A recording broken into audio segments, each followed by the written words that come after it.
IndyCar is very sad to announce that Dan Wheldon has passed away from unsurvivable injury.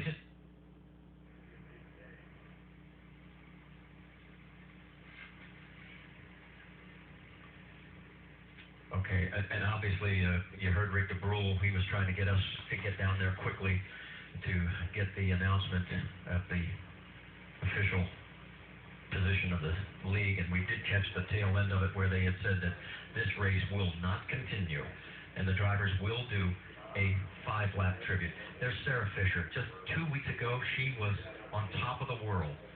Ed Carpenter had just given her first victory as a team owner, winning over Dario Franchitti by so close a margin, and how quickly everyone's emotions and feelings change as here we are 2 weeks later, and as we said, we were going to celebrate not only a championship, but a Rookie of the Year championship, Danica's farewell, and maybe Dan winning $5 million if he could have won this race. And as we watch this, Marty, we said this before, this sport is a natural high when you drive. It gives you the highest highs, but it also has the lowest lows. And you don't understand that until you're involved in the sport. And as we see Dario Franchitti here, I mean, it pulls your gut out in this scenario. And overall, it's going to be a case where all the drivers are going to remember this. And it's tough. It's the last race of the year, Eddie, and it's something that they'll carry forward. I think it really is a beautiful statement to his life that they're going to do that now. They're going out now, and they're going to run those 5 laps. As we see Tony Kanaan, who probably knew Dan best as far as all the drivers were concerned, got in his car early and was just sitting there and contemplating, and as I mentioned, tears probably just coming down. It will be emotions that, how can you contain them? Racing has lost a great champion, not just IndyCar, but an incredible driver with an amazing record at the Indy 500, but an enthusiasm for the sport that was very difficult to find. Just saw Elio Castroneves there. I heard him doing an interview earlier this weekend. As you look at Oriel Survey, there's Elio, and he said it's never the fear of being on the track. He said my fear is not having a ride. He said I love this so much. I just don't ever want to lose that ride. And that's why drivers put their foot on the gas. They don't lift.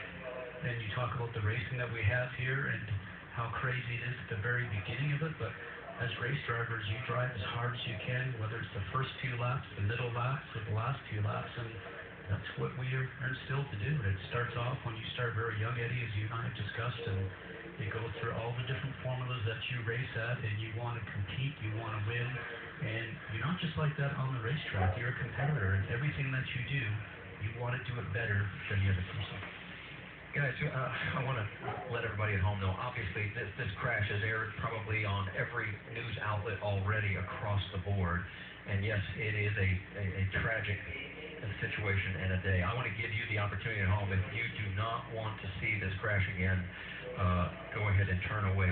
We're going to go through it one more time, because it really is not the safer barrier, but it's the catch fence that does so much damage in this, to not just Dan's car, but to so many of the others. And this is in slow motion from high above. Now all the drivers are very crowded going into this corner, 3 abreast. One of them touches, goes sideways, Scott, and then mayhem. And this is what we talked about before. At these speeds at 220 miles an hour, Eddie, you're going the length of a football field in less than a second. And you don't plan your next move at this speed. As you can now see, the cars starting to go one over each other, and they'll start to get up towards the catch fence.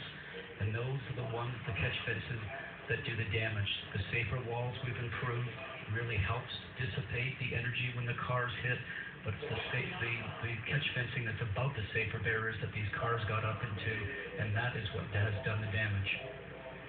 Another angle, and it's the second airborne car in your screen.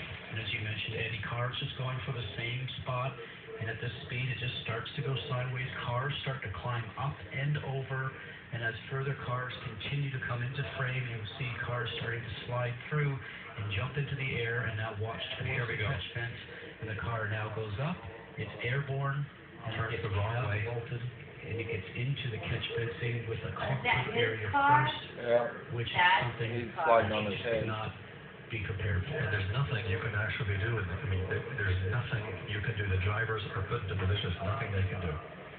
Here's some slow motion, but you can see how it arrives. And the parts are going everywhere, and as a driver, you're trying to miss the large pieces, the cars themselves, and parts are falling out of the sky. You really don't know where to go or what to do, and if you escape this and you get through it, you sort of pinch yourself when you're on the far side of it and said, I made it. And unfortunately, some did not. Wow. Last angle on this that we will show you as Very painful to watch. it is. It's heart-wrenching. You know these people as Is that his competitors car and right here? That's sometimes his they're car. He actually was what you driving say his about He's car. running that one right there that's flipping and Trust hitting me, right man, now. There's the These moments there He's in the right fence? there and catch the compact or the impact you were talking about. Okay. Cockpit towards the catch fence. Another view from Danica's car as she was one of the 19 that managed to make it through. She's on the lower part of the track, which was a good position to be in, but she has a bird's eye view of everything from here. And as we heard her say earlier in this telecast, that she thought things were just getting a little bit crazy. She had eased off the throttle, not something that race car drivers do, but she just felt uncomfortable, had something about a sixth sense, if you will, and turned around and just gave herself a little bit more breathing space, which is something that worked out very well. From Kimball's view, he was in the middle lane, had nowhere to go. And the Can't car go that was way. right over the top of him. And there's another car flying over the top. And literally, I've been in these accidents, there's nothing you can do. Once it starts to happen, the momentum has to just play itself out.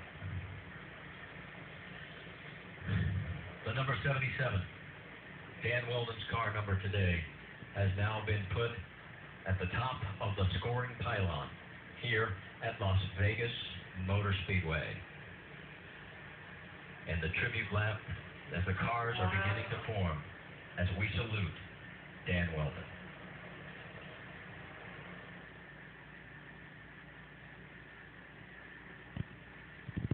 That's sad, Andy.